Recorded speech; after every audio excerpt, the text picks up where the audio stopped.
nkuko bagira gutyo wumfotora ko ntabwo nakubwiye ihangana ureke kumfotora ibya deperi ntatubihishe shaka ngo uvuge ibyo uvuga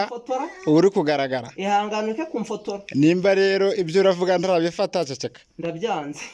ndabyanze reka kumfotora kuko ushaka kuntema mu mutego shaka ngo uvuge ibyo uvuga dore ikintu kizima nkweretse sibyo ubushize wavuze ko tugenda hehe na Kaweri urupapuro ruje ruvuga ko rutari kugenda na Kaweri ahubwo ari uko kuguma hehe Mayobye rero binyuranyije n'ibyo wari wagize gute n'ibyo wari wavuze kubw'ibyo rero urupapuro runtuma Mayobye kandi wambwira urwana Kaweri nge ntarwo nakire rufate nguru kwara ushaka na Kaweri narangije n'ibyo kandi jewe ntago njya mu bintu by'ibintu byinshi ushaka na Kaweri ushaka hano nimba uvuze mujye muvuga ibintu bizima bitarimo kurumagura